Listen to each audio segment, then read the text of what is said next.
네, 반갑습니다. 보이는 부동산 경매입니다. 자, 오늘은 여러분들하고요, 어제 입찰이 있었죠. 이제 낙찰된 물건인데요. 워낙 많이 떨어지다 보니까 전국구 유튜버 분들이 많이 촬영을 하고 경매하시는 분도 참고 영상으로 올렸던 물건이기도 합니다. 물론 저희도 임장을 몇 번이나 다녀왔던 물건이기도 하고요. 저희도 어제 입찰을 들어갔었습니다. 물론 폐차를 하게 됐고요. 다만 이 물건에 대해서 좀 살펴볼 만한 부분이 있어서 이 영상을 좀 만들게 됐습니다. 원래는 세무경, 세상에서 가장 쉬운 무료 경매 강의, 저희가 유튜버를 2개 운영을 하고 있거든요. 유튜브 검색창에 세무경 검색하시면 저희가 무료 경매 강의를 계속해서 업로드를 하고 있습니다. 그래서 기초 단계부터 응용까지 해서 저희가 업로드를 하고 있는데, 거기다가 이 영상을 올리려고 하다가 앞으로 또 입찰하시는 분들이 있겠다 싶어서 관련 부분에 대해서 정확히 좀 설명을 드리고 지나가는 게 낫겠다 싶어서 이 영상을 좀 만들어 봅니다. 자, 우선 이 물건은 땅이 800평이 넘고 건물이 100평이 넘거든요. 근데 이제 1억도 안 되게 이제 떨어지다 보니까 많은 분들이 관심을 가지고 보게 된 물건이기도 하죠.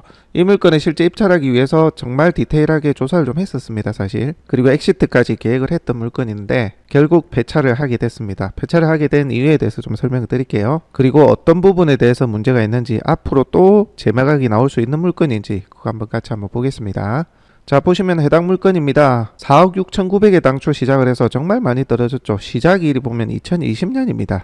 근데 지금 23년이죠. 자, 어제 낙찰이 된 것까지 해서 총 7번의 매각이 있었습니다. 1번, 2번, 3번, 4번, 5, 밑에 이어서 7번. 그죠? 자, 그리고 어제는 1억 7천에 한 분이 이제 낙찰이 된 상황입니다. 총 입찰인은 이 4명인데 어제 저희가 법정에 갔었는데 5명으로 표기가 되어 있네요. 자, 어제는 9,800까지 떨어졌는데 1억 7천에 낙찰이 됐어요. 1억 2, 3천을 써도 1억 3, 4천을 써도 될 물건인데 1억 7천을 썼죠. 자, 그 전 상황 한번 볼까요? 이게 이제 1억 7천에 9,800까지 떨어졌는데 1억 한 3, 4천을 써도 될 거 아닙니까? 그죠? 근데 1억 7천에 낙찰이 됐고 김모 씨가 이제 낙찰을 받았습니다. 자, 그리고 이 앞 회차에 미납이 됐었는데 그게 4월 달에 최저 금액 1억 2,200인데 1억 8천을 썼어요. 농업회사 법인이 낙찰을 받았고요. 자, 그것도 앞번은 올 1월이네요. 그죠? 자, 이것도 1억 2,200까지 떨어졌는데 1억 8,100에 이모 씨가 낙찰이 됐어요. 자, 그리고 미납, 다 미납이죠. 그죠? 자, 그리고 작년 11월에 마찬가지 1억 2,200 떨어졌는데 2억에 들어갔어요. 신모 씨가 낙찰을 받고 미납을 했습니다. 자, 이런 경우는 뒤늦게 하자를 발견을 해가지고 미납을 한 경우가 있을 수가 있고요. 전략적으로 계속해서 미납을 하는 경우가 있을 수도 있습니다. 그죠? 자, 저희가 처음에 이 물건을 조사를 했을 때는 실제 해당 물건을 임대차로 해서 사용하시는 분의 조사를 좀 저희가 진행을 했었는데 상당히 방어를 잘 하고 계시더라고요. 여러 가지 하자나 문제점을 얘기를 해서. 그래서 그런 부분에 있어서 미납이 아닌가 그렇게 생각을 했었는데 좀 뭔가 이상해서 저희가 뒤에 좀 더 조사를 해봤었어요. 왜 그러냐면 단독으로 들어왔는데도 너무 높게 이제 들어간 이력들이 있어서 저희가 조사를 좀 더 해봤는데 실제 요 위에까지는 저희가 디테일하게 조사를 못했고요. 자, 여기 그리고 어제 낙찰된 여기 이분까지 해서 총 4분이 소재지가 어딘지를 봤더니만 현재 물건 주소지 인근입니다. 그게 무슨 얘기냐면 산청 시천에 있는 해당 물건 주변, 그리고 임차로 사용하고 계시는 분 소재지 주변에 있더라는 얘기죠. 자, 이게 우연일 수도 있습니다. 실제 주변에 살고 있기 때문에 내가 높게 써서 내가 필요하니까 낙찰을 받아서 쓰면 되지, 그런 마음으로 주변에 사람이 낙찰이 됐을 수도 있다는 얘기죠. 하지만 그렇게 보기에는 너무 높은 가격으로 1등을 확정 지으려고 높게 썼다는 그런 생각을 지을 수가 없었고요. 공교롭게도 모두 낙찰하신 분이 해당 소재지 바로 인근, 바로 주변에 계시는 분들이다. 저희가 이거 일일이 조사 다 했습니다.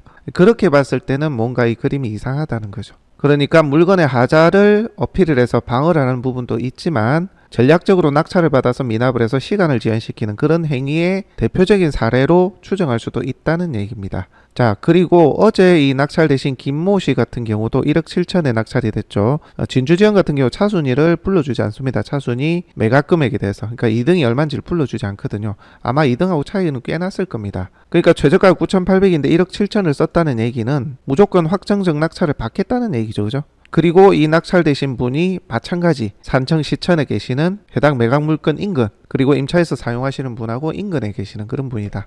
이해관계인이나 아시는 분일 가능성이 있죠. 그죠? 물론 이건 내피셜입니다. 저희가 그것까지 조사를 한 건 아니기 때문에 이 정황만 놓고 보면 그렇게 볼 수 있다는 얘기죠. 솔직히 어제 저희가 이 낙찰되신 분을 봤거든요. 근데 우리는 경매를 하도 많이 하다 보니까 낙찰되신 분은 대부분 어떠냐 하면 눈빛이 초롱초롱합니다. 그리고 내가 낙찰됐으니까 이 물건에 대해서 어떻게 할지 그런 계산이나 계획들이 몸짓이나 눈빛에 보여요. 근데 어제 낙찰되신 분은 그런 게 전혀 좀 안 보였습니다. 이것 역시 내피셜입니다. 제 생각이 가미된 것일 수 있겠습니다만 지금까지 저희가 수많은 낙찰 사례 수백 번도 더 법정을 가봤지만 낙찰되신 분이 아무런 표정 없이 고개를 그냥 숙이고서 마치 나와 상관이 없는 듯한 그런 행동이나 표정이나 그런 느낌을 받은 적은 저희가 처음이었거든요. 그래서 저희의 생각은 요것 역시도 미납이 나올 가능성이 매우 크다. 만약에 여러분들 이게 또 미납으로 나오잖아요. 그러면 이건 전략적인 경매를 지연하고자 하는 그런 행위들이다. 그렇게 보시는 게 맞을 것 같습니다. 자, 그러면 여러분들은 어떤 태세를 취해야 될까요? 한 2억 써버리세요. 낙찰 받고 싶으신 분들은. 왜냐하면 요게 실제 땅값하고 공장하고 계산해보면 한 2억 5천 정도는 매각이 되겠더라고요. 저희 판단입니다. 이거는 1억 8천에 낙찰 받더라도 명도하는데 비용 좀 들더라도 충분히 수요자 매칭은 될 수 있는 물건이다. 저희는 그렇게 판단하거든요. 자, 그렇게 해서 여러분들이 이 물건 좀 판단해 보시면 될 것 같습니다. 솔직히 어제 낙찰되신 분 저희가 계속 따라가 봤으면 사실관계를 아마 확인했을 겁니다. 저희도 바쁘고 해서 그냥 왔는데 이거는 전략적일 확률이 큽니다. 확정은 아니에요. 저희 생각이기 때문에 이 정황상 그럴 확률이 매우 높다라는 얘기입니다. 이 네 사람이 모두 산청에 해당 물건 주변에 계시는 분이 그것도 턱없이 높은 가격으로 낙찰을 받고 미납을 했다. 자, 어제 낙찰 받은 분까지 미납을 하면 총 4사람이 미납이죠. 이런 우연이 있을까요? 사실 그전에는 이런 의구심이 좀 들긴 했었습니다. 그럼에도 이 미납 보증금을 보게 되면 1200, 1200, 1200, 9800 계산해 보면 거의 뭐 4천 몇백 되잖아요. 그죠? 4천 한 5, 600 되나요? 이렇게까지 비용을 내면서까지 기간을 연기했었어야 되는 사유가 될까 그런 생각을 좀 했었습니다. 왜냐하면 2, 300씩 달에 입찰 보증금을 버리는 거 아닙니까? 2, 300씩 버리면서까지 이걸 꼭 잡아두면서 계속 임대차를 해야 되나 그런 생각이 좀 들어서 이게 아니지 않나 그런 생각도 했었어요. 사실 우리가 매각을 지연시키려고 경매를 자꾸 큰 금액으로 낙찰받고 미납하는 경우는 입찰 보증금이 적은 경우 그런 경우는 왕왕 있어요. 내가 지연을 시키고자 하는 이유도 있고 예를 들어 펜션 같은 경우 그죠? 여러 만철 장사하려고 일부러 높게 낙찰 받아서 미납을 하면 그보다 더 수익이 발생을 하니까 그죠? 그렇게 해서 전략적으로 미납을 하는 경우도 있고 또 어떤 경우는 입찰 보증금이 얼마 안 돼. 100만원, 200만원 이렇게밖에 안 되는데 채권자와 관계가 좀 안 좋아서 채권자 애먹어봐라 하면서 자꾸 본인이 턱없이 높게 낙찰 받고 미납 그렇게 미납할 때마다 채권자는 시간 지연되죠. 또 추가 비용을 내야 됩니다. 경매가 지연이 될수록. 그렇게 채권자와의 관계 때문에 서로 좀 애먹이려고 그런 경우는 있거든요. 그런 경우는 보증금, 입찰 보증금이 적은 경우에 그렇습니다. 그래야 미납을 하는 사람이 손실이 좀 덜하고 소기의 목적을 달성할 수 있잖아요. 그죠?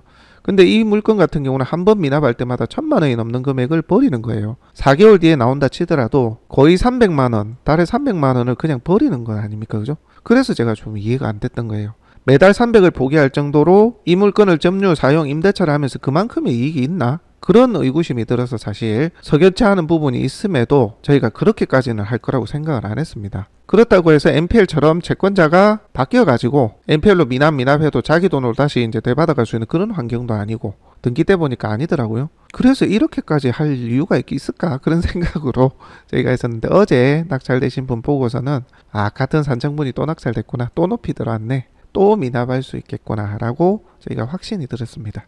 저희가 추가적으로 좀 알아보니까 임차하고 계시는 분이 이 꽃감도 그렇고 여러 가지 하시는 보더라고요. 그렇게 해서 판매를 많이 하시는 모양입니다. 그래서 뭐 좀 전략적이지 않나 그런 생각이 저희는 들고요.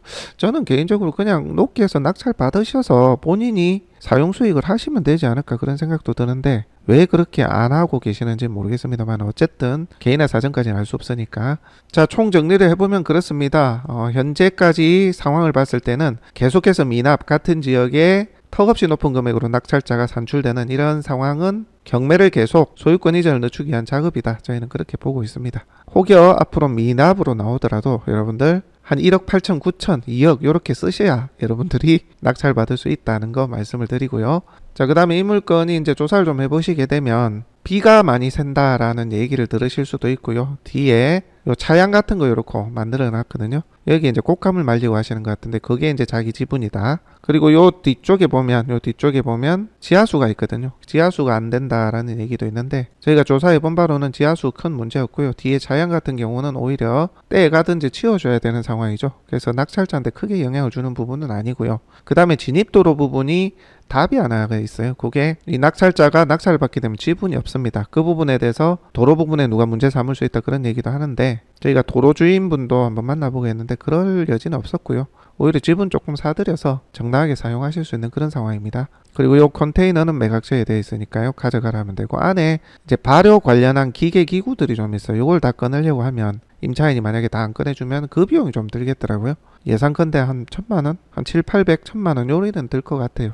기계들 좀 무거운 것들이 있어서 뭐 그런 정도의 비용이 들 수 있으면 감안하시고 보시면 될 것 같습니다. 저희가 여러 가지 조사를 많이 했는데 저희는 이제 이 물건에 손을 놓으려고 해요. 뭐 이거 아니라도 딴 거 하면 되니까. 저희는 1억 9천, 2억 요렇게 낙찰받고 싶은 생각 별로 없어서 혹시 실사용 겸 나중을 보시는 분은 그 가격에도 괜찮다 하시면 들어가시면 됩니다. 그런 의미에서 저희가 설명을 좀 드렸습니다. 이것은 저희가 조사한 뇌피셜입니다. 뭐 서류적으로 확인한 건 아니고 실제 모든 이해 당사자를 모아서 다 답변을 듣고 정답을 내린 건 아니기 때문에 저희가 조사한 내용을 토대로 말씀드린 부분이니까 참고를 하시면 되겠습니다. 자, 경매를 하다 보면 별의별 일이 참 다 생기긴 해요. 임차하시는 분은 임차하신 대로, 채무자는 채무자분대로 각자의 사연이 있고 이유가 있고 그렇습니다. 그래서 그런 것들 좀 더 냉철하게 판단하고 살펴볼 수 있는 사람이 좋은 물건을 얻습니다. 자, 오늘은 저희가 임장을 가고 또 입찰을 하고 또 이 물건을 저희가 겟하기 위해서 사전 조사했던 내용들을 토대로 한번 얘기를 드려봤습니다. 자, 다음 시간에는 또 다른 물건으로 함께 하도록 하겠습니다.